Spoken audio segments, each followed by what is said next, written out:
In nomine Patris et Filii et Spiritus Sancti. Amen. Ave Maria, gratia plena, Dominus tecum, benedicta tu in mulieribus, et benedictus fructus ventris tui, Iesus. Sancta Maria, Mater Dei, ora pro nobis peccatoribus, nunc et in hora mortis nostre. Amen. Sancta Maria, sede sapientiae, ora pro nobis. Comenzamos la 12ª sesión, entrando ya en lo que tanto nos interesaba, que era la ontología formal. Es decir, el paso de lo que es la lógica formal a la ontología formal, y nos encontramos aquí, si recordáis, por echar una ojeada a esto, después de haber visto lo de los metateoremas y todas estas cosas tan interesantes, aunque haya sido un poquitín a uña de caballo, estamos en esta segunda parte. Esperad, voy a cerrar esto del todo. Hacia la ontología formal. Vamos a ver primero esta nota de paso con algunas cosas muy interesantes, porque nos introduce lo que va a ser la ontología formal. Luego el capítulo 10, que es muy breve, diferencias entre lógicas intensionales y extensionales, las limitaciones que tienen las extensionales. Algo de esto vimos al principio en los preliminares, pero ahora se ve con un poco más de detalle. Y luego este capítulo, que sí es más denso, extensiones modales del cálculo proposicional. O sea, como para esta ontología formal nos va a hacer falta introducir la modalidad, los operadores de necesidad y posibilidad. Esto lo veremos, esto no creo que nos dé tiempo a verlo hoy, como mucho llegaremos al capítulo 10. Aquí lo tenéis. Problema del significado, de la referencia, de la predicación, la aportación de Kripke para recuperar la ontología. O sea que hoy vamos a introducirnos en los pasos que se van a dar desde la lógica formal a la ontología formal. Vamos a cerrar esto. Bien, lo llama nota de paso en el manual y luego os recuerda, como hemos estudiado en la primera parte y como ya hemos entendido, el cálculo proposicional C y el cálculo de predicados P, y por extensión la teoría de clases Q y de relaciones R, tiene su potencia para la formalización de la ciencia moderna y su límite para la formalización de la filosofía, en el hecho de que fueron elaborados todos estos cálculos con exclusión de una referencia ontológica. En Frege eso ya era muy claro. Es evidente que están limitadas para la formalización de la ontología o de la metafísica, tal como nosotros esperaríamos hacerla. Pero, dice, por otra parte, para poder realizar el programa de filosofía formal, hay que preparar una ontología formal, una metafísica formal, una ética formal. Entonces, ¿cómo podemos hacer para reintroducir la ontología? ¿Cómo podemos hacer para que en la lógica volvamos a tener esas referencias a la ontología que habían quedado excluidas en estos lenguajes? Y sobre todo, ¿qué es lo que quiere decir reintroducir?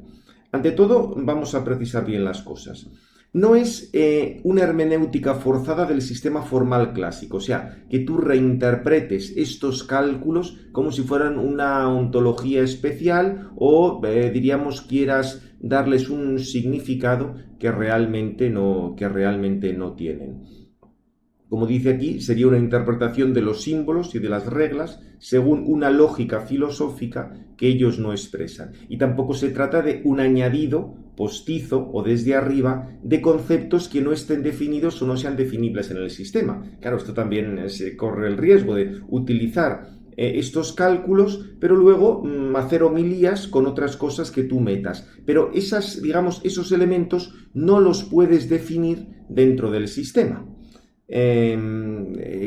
Por ese camino no llegamos, a base de añadir cosas externas o postizas, por ahí no llegamos a ninguna parte. Dice, más bien, la ontología vuelve a entrar en la lógica desde un punto de vista lógico. Aquí cita una obra de Quine, era un conjunto de ensayos que se titulaba Desde un punto de vista lógico. Y fijaos cómo podemos, no es que Quine fuera partidario de la metafísica o de la ontología, ya veremos que se negó a cosas de estas, pero la idea, desde un punto de vista lógico, es lo que aquí Basti y Panizzoli desarrollan. Y dicen lo siguiente: la ontología vuelve a entrar en la lógica desde un punto de vista lógico, no con sus asertos y sus disertaciones prolijas sobre el concepto de mundo, Dios y hombre, en un sentido tradicional que fastidiaba tanto a Carnap como a sus contemporáneos, como a cualquiera que tenga una sensibilidad lógica. O sea, no se trata de hacer homilías sobre todo este tipo de cosas, esas disertaciones prolijas. Si os fijáis en Santo Tomás, que no utilizó un lenguaje formal, sin embargo, su lenguaje, aun siendo el lenguaje natural, de prolijo no tiene nada. Dice lo mínimo, o sea, reduce todo lo que puede las expresiones, pone los ejemplos absolutamente indispensables y elimina pues tantas homilías que a veces se identifican con la filosofía. O sea, por eso no se trata de que la ontología vuelva con todas esas homilías, sino que vuelva a entrar con su lógica. Es decir, se trata de considerar críticamente, o sea, de manera rigurosa, como un sistema de pensamiento tradicionalmente entendido, con mayor razón si es una elaboración sistemática, aunque expresada en lenguaje natural, produce lógica en sentido propio. Esta es la clave. Que tú, utilizando un lenguaje natural, o digamos un sistema de pensamiento siempre es una cierta forma de lenguaje, pero cómo eso produce lógica. Claro, para que produzca lógica va a tener que ser riguroso, para que produzca lógica va a tener que ser consistente. Partiremos de un lenguaje natural, pero lo que veremos es cómo ese sistema produce lógica y cómo las proposiciones fundamentales de este sistema conceptual tienen por su parte contenido lógico. Y aquí cita a Carnap, que empleaba esa terminología del contenido lógico. O sea que es interesante porque aquí pone a pie de página, esto creo que la cita es de Carnap, sí, donde critica un poco todo lo que él entendía que era la filosofía. Fijaos, el análisis lógico de los problemas filosóficos muestra que estos son de tipos bastante diversos. Por lo que se refiere a las cuestiones objetivas, cuyos objetos no están comprendidos en las ciencias elaboradas rigurosamente, a partir de un examen crítico, ha resultado que se trata de pseudoproblemas. O sea, para Carnap, muchas cosas que trataba la filosofía son pseudoproblemas. Fijaos, él habla, vamos a ver simplemente esto, aunque podéis leer luego toda la nota, que es muy interesante. Él dice que las proposiciones ficticias de la metafísica, de la filosofía de los valores, de la ética, en la medida en que ésta se considera una disciplina normativa y no un estudio psicosociológico de los hechos, son pseudoproposiciones, no tienen ningún contenido lógico a no ser el de expresiones de sentimientos que tienden a su vez a suscitar sentimientos y deseos en aquellos que las escuchan. Es decir, para Carnap, todo este tipo de cosas, de ética, metafísica, filosofía de los valores, eran pseudoproposiciones, no tenían contenido lógico, eran simplemente retórica. O sea, la retórica trata de suscitar sentimientos y deseos. Y hay que decir que si examinamos muchas cosas de lo que ahora se llama filosofía, tenía más razón que un santo. Y si examinamos muchas cosas de lo que hoy se llama teología, tiene más razón que un santo. O sea, muchas veces son pseudoproposiciones que no tienen ningún contenido lógico. Luego dice que otras partes de la filosofía hay que reducirlas a la psicología o, en fin, otro tipo de cosas. Ya digo, podéis echar una ojeada. Esta sería un poco como la crítica del neopositivismo lógico diríamos, a lo que ha sido la metafísica. Y repito que es que gran parte de la metafísica y gran parte de la teología, podemos decir nosotros, ciertamente cae bajo esa crítica. Sin embargo, lo que se debe hacer es buscar precisamente el contenido lógico que hay en estas afirmaciones metafísicas, aunque las expreses en un lenguaje natural. Por eso dice: la adecuada elección de axiomas postulados extralógicos, esto es, no sólo los habituales axiomas lógicos de la implicación o de los conectivos, es lo que transformará un sistema de lógica, entendida meramente como cálculo abstracto, en un sistema logístico, según la terminología más antigua, o en un sistema de lógica como lenguaje, que exprese un contenido propio, un contenido formal, o una forma que es contenido. O sea que, como veis, de lo que se trata será de presentar un sistema de lógica que no será un mero cálculo abstracto. Como hemos visto, el cálculo de proposiciones, el cálculo de predicados, el cálculo de clases. Por eso tendremos unos axiomas unos postulados extralógicos, pero extralógicos no porque no tengan nada que ver con la lógica, sino porque va más allá de los axiomas lógicos de la implicación y de los conectivos. No es que vayamos a olvidarnos de esto. Esto habrá que tenerlo en cuenta, pero se tratará de formular una serie de axiomas y postulados de manera que ya pasaremos de un cálculo abstracto a un sistema logístico. Aquí va a tener también mucha importancia todo lo que dijimos de la interpretación, porque ciertamente un cálculo nos va a hacer falta, pero habrá que ver en qué interpretación las proposiciones de ese cálculo van a ser verdaderas o no. Esta va a ser un poco la clave del asunto. Bien, aquí comenta estos autores lo que entendían por un sistema logístico, que es cómo va a poder entrar la ontología. Dice un sistema formal o un cálculo en el cual las constantes lógicas son distintas de las no lógicas, descriptivas, y en el cual los axiomas lógicos y las reglas son distintas de las no lógicas, no está vacío de contenido. En otras palabras, no es un sistema meramente formal, como la concepción de la lógica como cálculo querría. Más bien es un sistema logístico en el cual la lógica es un lenguaje con su propio contenido. Por tanto, esto es lo que hay que hacer para llegar a una ontología formal. Una lógica, la lógica va a ser un lenguaje que tenga su propio contenido. Y por otra parte recuerda que además respecto a la representación de nuestro conocimiento científico y del sentido común, las formas lógicas de un sistema logístico son estructuras sintácticas que, por así decir, tienen en sí mismas sus semánticas. O sea, tendremos tanto sintaxis como semántica. Y añadiremos también, habrá que tener presente lo que comentamos, que hará falta la pragmática. Asignando estas formas lógicas a los enunciados declarativos de un lenguaje natural o de una teoría científica, somos capaces de dar una representación lógicamente clara de las condiciones de verdad de estos enunciados y, consiguientemente, situarlos ontológicamente dentro de nuestra estructura conceptual general. En este sentido, una lógica formal suficientemente rica es la base de una lengua filosófica, en la cual los análisis conceptuales y ontológicos pueden desarrollarse y por ello constituir una estructura para la ontología general. O sea, como veis, esta va a ser la clave. Lo que aquí llama sistema logístico, que va a tener a la vez tanto una sintaxis como una semántica. Y de este modo se va a poder tener la estructura, esa lengua filosófica, para una ontología general. También esto muy importante. Y además se trata de verificar si, en definitiva, toda la lógica clásica vista hasta ahora no resulta insuficiente porque de fondo es reductiva. O sea, el problema de toda la lógica que hemos visto hasta ahora, siendo interesantísimo, es el carácter reductivo, pero reductivo no solo respecto a las capacidades expresivas con relación a un lenguaje natural, o sea, hay muchas cosas del lenguaje natural que no se pueden expresar en el cálculo de predicados, proposiciones, clases, sino respecto al mismo cálculo formal. O sea, todos los teoremas de limitación, todo lo que vimos de Gödel, etc.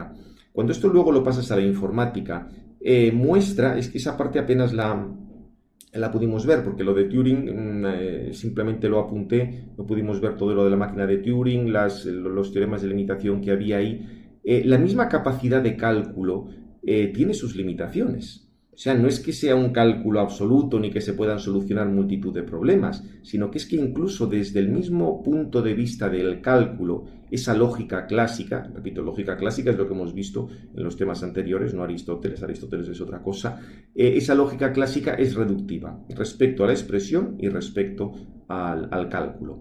Por tanto, dicen, hay que estudiar, recorrer y después desarrollar caminos que ya se han abierto más allá de la lógica clásica, pero dentro de la misma lógica. O sea, nunca salimos de la lógica. Estamos en la lógica, pero vamos más allá de la lógica clásica. Y estos caminos, como dice, están llenos de conceptos y formalizaciones potentes y nuevas respecto a todo lo que hemos visto, hasta ahora. Aquí es interesante, remite a varios estudios en nota. Dice, solo por poner un ejemplo, el que haya una estrecha relación entre lógica modal y metafísica es hoy patrimonio común. o sea, la idea de que la metafísica se va a poder formular, lo que nosotros entendemos por metafísica, se va a poder formular gracias a la lógica modal, que lo ha sido desde el principio, o en cualquier caso al menos desde Kripke, en la comunidad científica de todos los que se ocupan de la primera, se entiende de la lógica modal, y posiblemente mucho más de lo que piensan los estudiosos de la segunda, de la metafísica. O sea, que a partir de lo de Kripke, y en el mismo Kripke está, y en estudiosos de Kripke, estudiaban la lógica modal, se daban cuenta de que esto, la lógica modal, ya sí permitía hacer metafísica. El problema es que muchos de los que se han ocupado de la filosofía, diríamos así, en plan de discursos, de la metafísica, no han, digamos, no han querido, no han podido, no han sabido aprovechar cosas que había en la lógica modal. Por supuesto que no es que la lógica modal tal cual está en Kripke ya sea la panacea, ¿no? Pero ahí se abre un camino para poder formular de una manera lógica todos estos asertos metafísicos y por tanto llegar a una ontología formal o diversas ontologías formales, que luego se podrá comparar unas con otras, se podrá ver dónde se aplican, se podrá ver si son consistentes, etc. Dice, es un programa ciertamente ambicioso. El sistema filosófico tradicional que guía el acercamiento teórico de este manual es la metafísica de la participación de Santo Tomás de Aquino. O sea, digamos, en estos capítulos siempre la idea de fondo va a ser la participación de Santo Tomás de Aquino, teniendo presente las grandísimas aportaciones que hizo Fabro en este sentido. Dice, notamos que la participación, permite una revisión crítica y una precisión respecto a la lógica clásica de un modo paradójicamente opuesto al programa neopositivista que en buena parte la ha fundado. Claro, porque vamos a poder ver cómo toda la lógica que hay detrás de la participación nos va a poder enriquecer la lógica, pero de una manera enormemente rigurosa. O sea, aquí, así como el neopositivismo quería cortar las cosas absurdas o cortar los límites de lo que se estaba diciendo en filosofía, porque caían en discursos, caían en retóricas, caían en cosas que era muy poco lógico, aquí la participación va a permitir lo otro, va a permitir ampliar el mismo cálculo lógico, que también era reduccionista, que también dejaba en el tintero muchas cosas, etc. O sea, se va a poder dar un enriquecimiento mutuo. Presentamos en esta segunda parte los núcleos críticos fundamentales en los que se mueve frente al acercamiento de la lógica estándar, junto con algunos desarrollos lógicos que ya se están realizando para superar dicha lógica estándar y que son para nosotros piezas fundamentales para construir esa filosofía formal en perspectiva tomasiana. Dice, como ya hemos anticipado y como desarrollaremos en otros lugares, son la dualidad álgebra-coálgebra. Esto no lo va. Lo que pasa es que, para formalizar la participación del ser, esto Basti lo tiene en otras cosas. Recientísimamente en el número de Aquinas del 2020 hay alguna cosa muy interesante de un par de artículos de Basti, desarrolla alguna cosa de estas y de todos modos en su página ya hay varios intentos de una formalización de la participación. Se recurre, entre otros, a estos instrumentos: la dualidad álgebra-coálgebra, la lógica modal de Kripke, que es la que veremos, pero vista a partir del álgebra. Aquí entrará también todo lo referente a la teoría de categorías, o sea, el álgebra como dentro de la teoría de categorías, intervienen los conjuntos no bien fundados, o sea, son elementos lógicos, o elementos matemáticos, incluso solo que de una matemática que no es la matemática estándar, que nos van a servir para formalizar algunas cosas de la participación. Lo que pasa es que esto ya sí que, nos saldría muy muy lejos del curso y esto sí que no lo vamos a poder ver, pero al menos apunta aquí, aquí simplemente vamos a ver cómo hay que ampliar por dónde tiene que ir la ampliación de la lógica para esa ontología formal, pero lo que sería ya la formulación de la participación del ser, hacen falta además estos instrumentos, que ya no nos da tiempo a verlos lógicamente, y remite en la misma bibliografía, sobre todo en el capítulo último, en el 12, tenéis ya alguna indicación en ese sentido. Bien, pues dichas estas cosas, vamos a recordar, porque esto ya lo habíamos visto en la introducción, la diferencia intensional-extensional. Aquí recuerda, parafraseando a Quine, hay un abismo entre significar y nombrar. Nombrar es una cosa, diríamos, más superficial, significar tendría más que ver con la intención, nombrar con la extensión. Bien, dice, hemos considerado ampliamente el hecho de que la lógica clásica es una lógica, esto ya lo sabemos, determinada y determinista, bivalente, solo valen, los valores son 1 y 0, solo hay una única implicación, que es la implicación material. A partir de la negación y de cualquier conectivo sacas el otro, acordaos como habíamos visto la equivalencia de conectivos, es verofuncional, o sea, verofuncional, acordaos, el valor de verdad de una proposición compuesta es la composición de los valores de verdad de cada una de las proposiciones componentes. Todo lo que veíamos de si al final una proposición compuesta era una tautología, era falsa, a veces era verdadera y otras no. Bueno, todas las demostraciones parten de un único tipo de axiomas, como los que hemos visto en los sistemas formales que hemos estudiado. Es atemporal, el tiempo no influye para nada en este tipo de lógica, y es extensional. Acordaos, dos predicados son el mismo si tienen la misma extensión. Ahora estudiaremos un poco todas estas cosas. Recuerda aquí, ya hemos visto en relación a la lógica de clases que significa un acercamiento extensional, se preocupa solo de enumerar los elementos y a un agregado se lo determina simplemente en virtud de esa enumeración para contar. Enumeramos los elementos y los elementos coinciden, el predicado es el mismo. Se trata pues de un acercamiento cuantitativo que permite una determinación medible y por ello unívoca. Recuerda que este planteamiento en la reflexión del lenguaje apareció también para combatir el psicologismo en el estudio de los fundamentos del cálculo y de la ciencia, como ya se dijo al principio. O sea, se quería decir que la lógica no dependía de la psicología. Por otra parte, era algo bastante de sentido común, porque si en la psicología estás utilizando ya las leyes lógicas o en la psicología estás utilizando ya las matemáticas, difícilmente las matemáticas van a depender de la psicología. Bien, lo que pasa es que dice, la cuestión es que ni toda la realidad ni todo el lenguaje se comportan de manera extensional, lo que hemos comentado antes. O sea, estas cosas están muy bien, pero en un determinado campo. Son muy rigurosas, permiten un cálculo muy seguro, pero tienen su campo de aplicación. Dice, más bien se trata de esta perspectiva es fuertemente reductiva con respecto a la riqueza analógico-modal de lo real y de los lenguajes naturales, que son intrínsecamente intencionales, lógicamente. Nosotros utilizamos mucho la analogía. En lo real se da la analogía. Acordaos que la analogía sería el aspecto cognoscitivo de la participación. Si en lo real se da la participación, en los lenguajes se tiene que dar la analogía. Y van a ser intrínsecamente intencionales, mientras que recuerda que,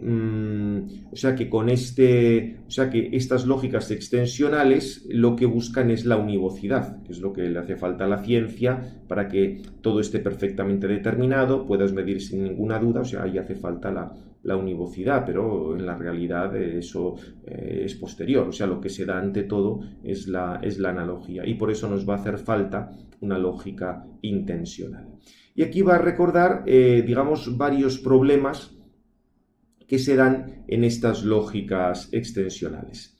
Dice, las lógicas extensionales asumen de manera rigurosa los tres siguientes axiomas o principios. Axioma de extensionalidad, axioma o principio de indiscernibilidad de los idénticos y axioma de generalización existencial. Os lo vamos ahora a ir viendo uno detrás de otro. El de extensionalidad lo hemos tratado más, el de generalización existencial, acordaos, lo vimos también cuando hablábamos de la lógica de predicados, solo que aquí lo repasa porque es muy importante para afrontar la cuestión del significado.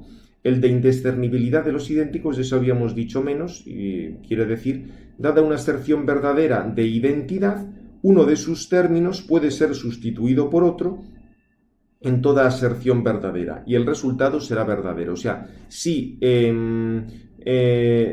hay vamos a ver si pone aquí en concreto, bueno, la referencia es Quine. Simplemente, si tienes una identidad, o sea, dos elementos o dos lo que sea son idénticos, puedes sustituir sin ningún problema uno por otro. Acordaos lo de la sustitución de agua por H2O, que luego veremos. En realidad todo esto son caras de la, o sea, son aspectos siempre de una lógica extensional. Vamos a verlo rápidamente porque son cosas que ya hemos tratado. Axioma de extensionalidad. El axioma afirma que si dos clases son equivalentes, entonces son idénticas.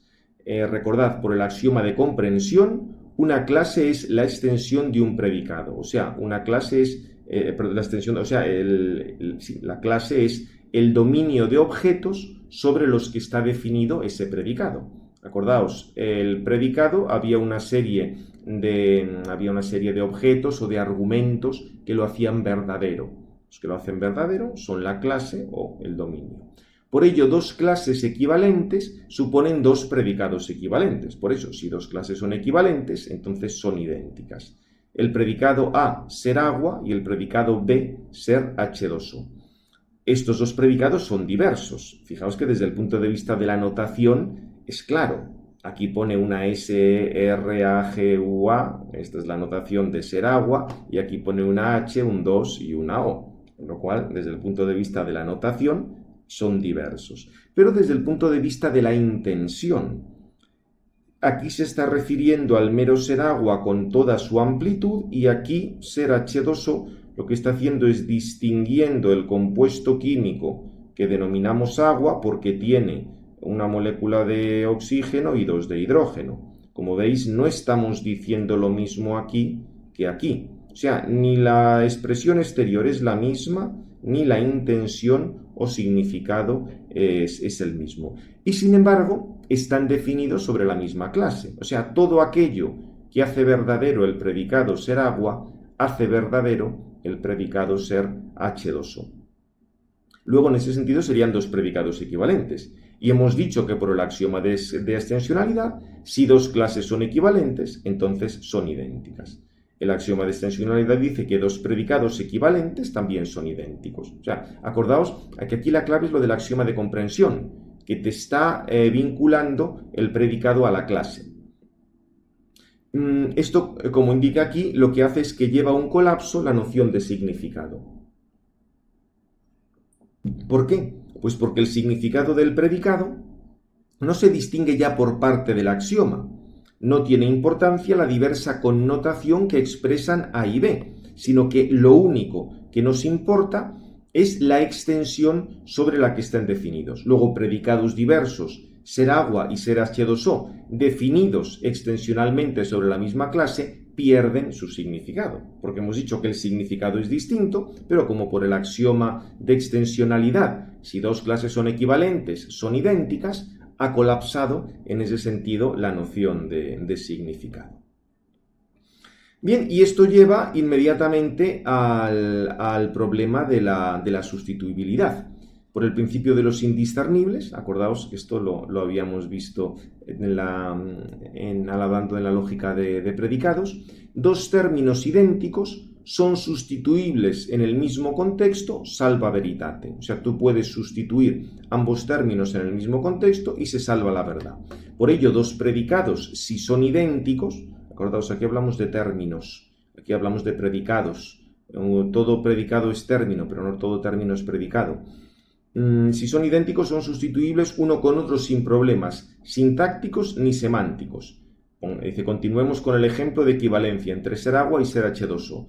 El contexto de un lenguaje poético. Por ese principio, tú podrías en el poema claras, frescas y dulces aguas donde puso sus miembros aquella, se convertiría claras, frescas y dulces H2O. Evidentemente es un sinsentido, o en cualquier caso es una sustitución completamente inapropiada. La extensionalidad del significado hace perder notables aplicaciones de uso para contextos diversos y nos lleva a sinsentidos, porque esto se refiere a un contexto puramente científico para distinguir el agua de otros compuestos, mientras que aquí es una evocación poética, es un tipo de lenguaje completamente distinto, con otras reglas que son diversas. Por otra parte, sin una teoría extensional del significado, no se daría ciencia en sentido moderno del término. Esto es, no habría ni ciencia matemática ni las ciencias naturales basadas hasta hoy sobre el formalismo matemático. O sea que, por una parte, te va a hacer falta una teoría extensional del significado para poder sustituir Pero, por otra parte, esa teoría tiene su campo de aplicación muy concreto. Por eso dice aquí, y con esto terminamos y hacemos la pausa, definir o dar una definición en la ciencia matemática significa encontrar una expresión equivalente. Y aquí precisa, una definición es la declaración de que un cierto símbolo o una cierta combinación de símbolos recién introducidos deben significar la misma cosa que otra cierta combinación de símbolos cuyo significado ya se conoce. Por eso vas poniendo que una cosa es equivalente a otra. Lo que pasa es que ya hemos dicho que por el principio de extensionalidad, si dos predicados son, si dos clases son equivalentes, las dos clases son idénticas y dos predicados equivalentes va a hacer también que sean idénticos. Bien, hacemos la pausa y seguimos inmediatamente.